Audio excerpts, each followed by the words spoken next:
안녕하세요. 고준혜 씨의 TV입니다. 구독과 좋아요 부탁드립니다. 옛날 동쪽 하늘에 샛별이 유난히 밝게 빛나고 있는 새벽녘이었다. 상념으로 잠을 설친 듯 변선비가 마당으로 나와 멀리 보이는 눈 덮인 속리산 자락을 바라보며 우두커니 서 있다. 간밤에 눈이 많이 내렸나 보군. 이리 세상이 조용하다니 참으로 아름답구나. 혼잣말을 하는 중에 선비를 에워싸고 뭔가 말로 표현하기 힘든 신비한 기운이 흐르더니 호련히 흰 수염을 길게 늘어뜨린 노인을 태운 학 한 마리가 살포시 눈 덮인 마당 위에 내려앉는다. 깜짝 놀란 변선비가 노인을 바라보니 노인이 변선비에게로 다가와 붉은 주머니를 내밀었다. 이리 놀란 변선비는 충청도 보은 사람으로 19에 아버지를 여의고 막대한 가산을 물려받아 사람들 사이에 청년 천석군이라 불렸던 변응삼이라는 사내다. 인물이 수려하고 명석한 두뇌에 가산까지 풍족하니 많은 이들이 그를 부러워하였다. 변선비는 아버지의 3년상을 마치자 출사하여 집안을 더욱 빛내고자 학문에 정진하였다.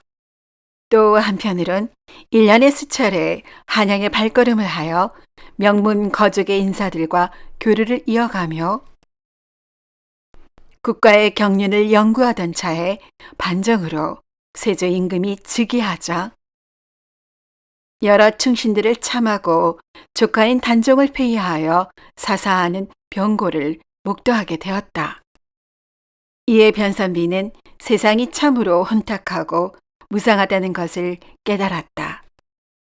어제까지만 해도 벼슬이 재상에 이르러 세상의 이름을 드날리던 명사들이 오늘은 참혹한 화를 당하고 어제까지 부를 이루어 장자란 말을 듣던 귀인들이 오늘에는 거린들을 부러워할 처지로 떨어지는 변화무쌍한 세상이 변선비의 마음에 커다란 변화를 일으켰다. 이리 세상이 허망하니 지금 자신이 부자라 부러움을 사는 것 역시 허망하기 짝이 없으며 환난 앞에서는 몇 천석의 재물을 가진들 아무런 힘이 되지 못할 뿐더러 그것이 언제까지 지속된다는 보장도 없다고 여겼다. 어찌할꼬 나를 지킬 방편이 이 세상에는 없는 것인가? 이 모든 상념으로부터 자유로울 수는 없을까? 혹 내 마음 먹은 대로 이루어지는 방법이 없을까? 이런 생각의 끝자락에 여러 서책에서 언급한 신선의 도를 떠올렸다. 마침내 신선이 되기 위하여 도를 닦기로 결심하고 속리산 아래에 청정한 초당을 짓고 널리 선도를 닦는 도사들의 가르침을 청하였다. 소문은 바람처럼 널리 퍼져 뭐 얻어먹을 것이 없을까 하는 심산으로 자칭 도사라는 사람들이 벌떼처럼 모여들자 변선비는 수행은 고사하고 손님 접대에 겨를이 얻게 되었다. 며칠이고 초당에 기거하며 대접을 잘 받았지만 그들에게서 뾰족한 술수 하나조차 얻지 못하자 변선비는 답답할 뿐 뭐라 불평불만을 하기도 어려웠다. 게다가 이런 상황이 한 해 두 해 더해지고 10년이 지나자 몇 천석 하던 가사는 온데간데 없어지고 수십 명의 하인들도 흩어지고 결국에는 쓸쓸한 초당에 아내만 남게 되었다. 섣달 금음이라 해도 뭐 집안에 남아있는 곡식도 별로 없으니 떡은 고사하고 한 해를 마무리 짓고 새해를 맞이할 기쁨조차도 느낄 수 없으리만큼 초당은 적막하였다.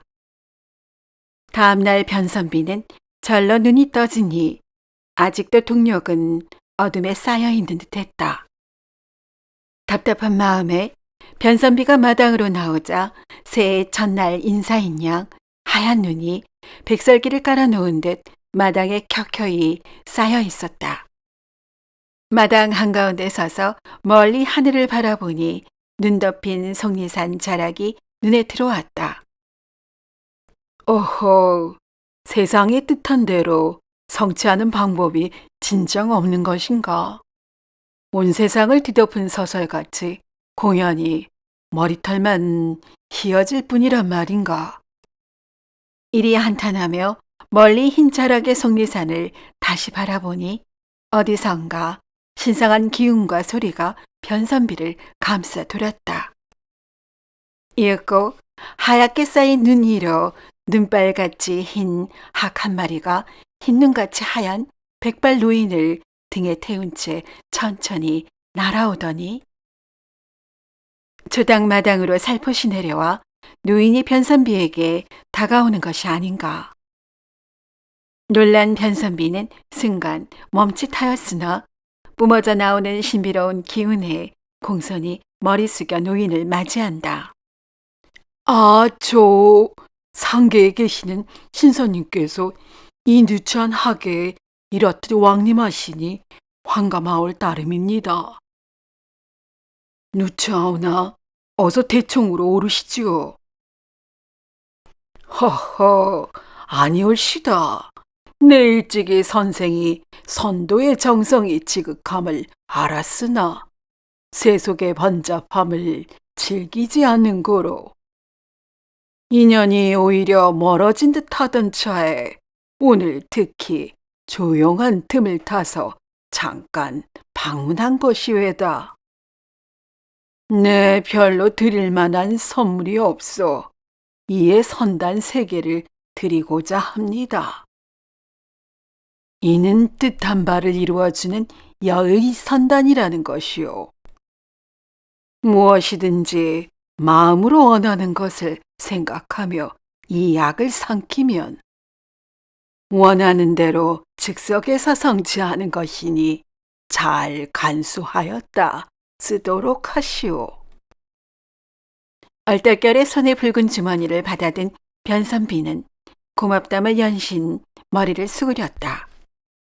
노인은 이내 학을 타고 하늘로 오르더니 순식간에 구름 사이로 사라졌다.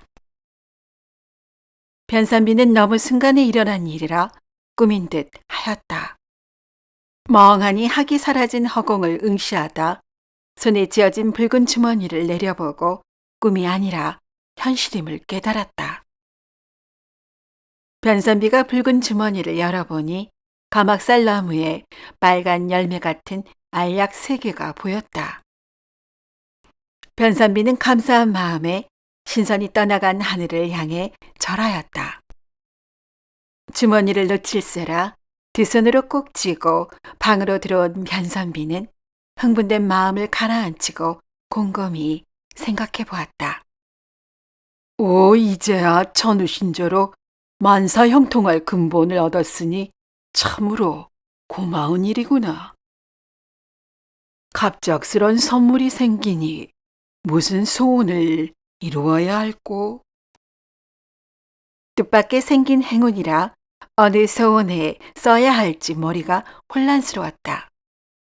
평소에는 그것 하나만 해결되면 원하는 바가 사라질 거라 생각하지만 그것이 막상 이루어지고 나면 또 다른 욕심이 삐죽삐죽 솟아나는 게 사람의 마음인지라. 변선비는 어느 소원을 먼저 이룰지 고민되었다.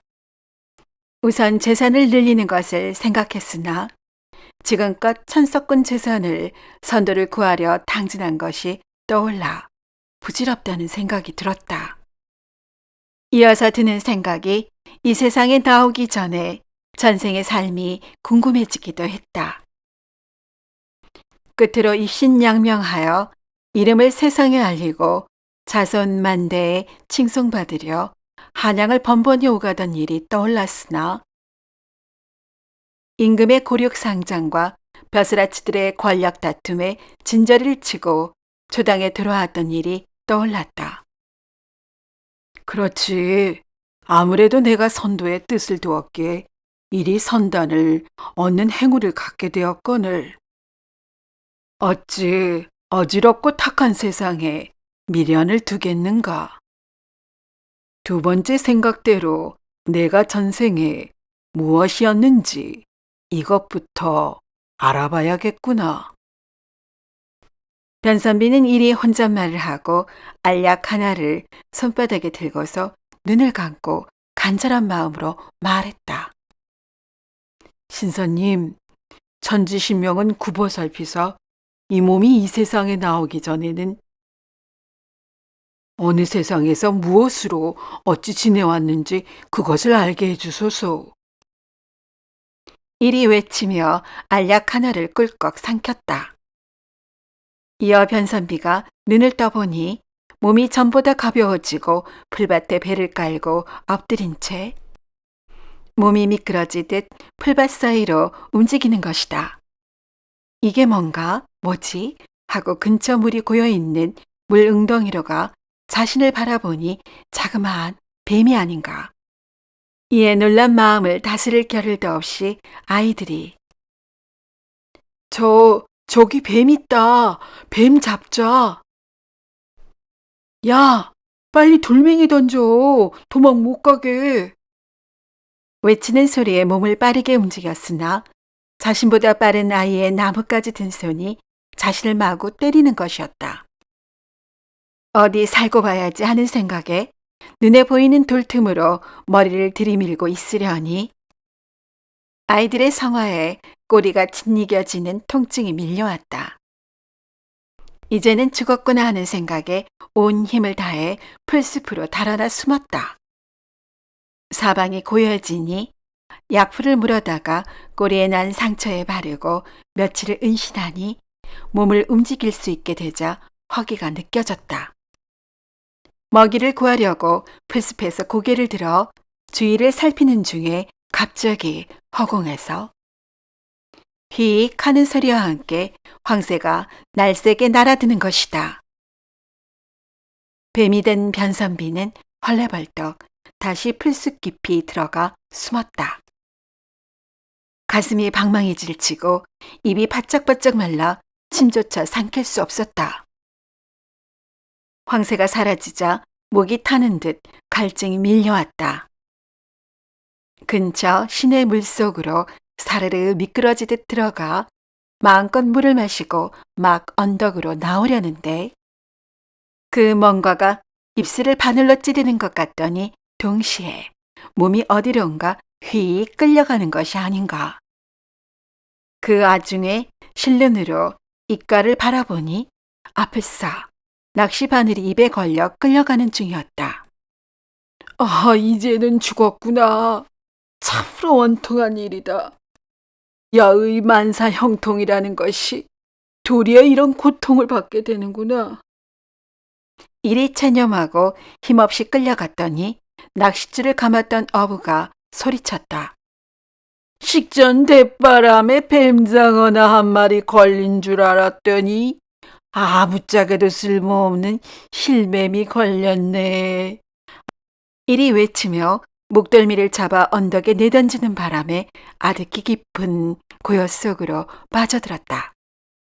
한참 뒤에 정신이 드니 입술이 욱신거려 다시 약풀을 뜯어 물어 치료하며 생각했다. 암만 해도 이렇게 사람 사는 근처로 다니다가는 목숨을 잃겠구나. 어디 깊숙한 산속으로 들어가 숨어 지내야겠다. 뱀이 된 변선비는 깊은 산속 커다란 나뭇가지에 몸을 감아 걸고 얼마 동안 지내니 점차로 몸이 자라나 커다란 구렁이가 되었다. 잠시 후 나무통만한 몸무게를 이기지 못하고 나뭇가지가 부러지는 바람에 바로 아래 너른 바위 위로 떨어졌다. 아이고 허리야. 나뭇가지도 못 걸쳐 있겠구나.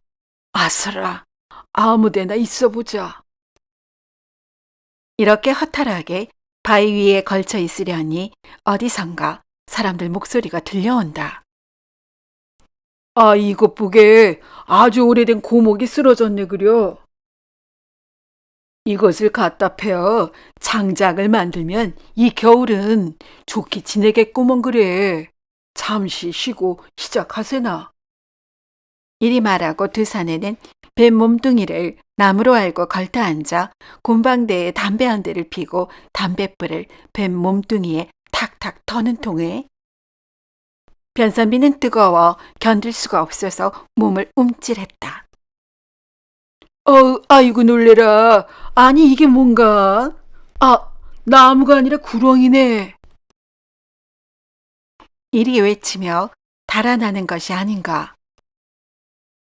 뱀이 된 변선비는 사람을 피해 산속으로 도망왔어도 이리 봉변을 당하니 참담한 심정이었다. 뾰족한 수도 없어 낙담해서 쭉 늘어져 있었는데 난데없이 까치들이 몰려와 지저귀는 소리에 화들짝 정신이 들었다. 아, 공연한 것을 원하였구나. 지금의 내가 중요한 것이지. 그것을 알아서 뭘 한다고 다시 사람이 되어야 하겠는데 어쩐다지? 옳지. 아깝지만 선단 한 개를 더 먹을 수밖에. 변선비는 주머니에서 알약 하나를 꺼내물어 다시 사람이 되게 해달라고 빌었다. 변선비가 눈을 떠보니 이전처럼 다시 사람으로 돌아와 조당방에 주머니를 앞에 두고 앉아 있는 것이 아닌가. 자, 이제 선단이 하나밖에 안 남았는데 무엇을 원할꼬? 재물도 벼슬도 아니지 않는가? 그럼 신선이 되게 해달라고 할까나? 아내는 어찌하고 홀로 신선이 된단 말인가? 괜스레 알약 2개를 헛되이 써버렸구나. 어찌할꼬? 이렇게 이국리 저국리 하는 중에 아침에는 떠올랐고 날이 밝자 아내가 방으로 들어왔다. 오늘이 새해 첫날인데 마땅한 아침거리도 없네요. 어떡하죠? 그런데 여보, 무슨 생각으로 그리 멍하니 벽만 보고 있으신게요? 제 말은 듣기라도 한 깁니까? 그 많은 재산이 사라지고 우리가 한 끼를 걱정할 처지에 이르다니 사는 것이 다 부질없어요. 아휴.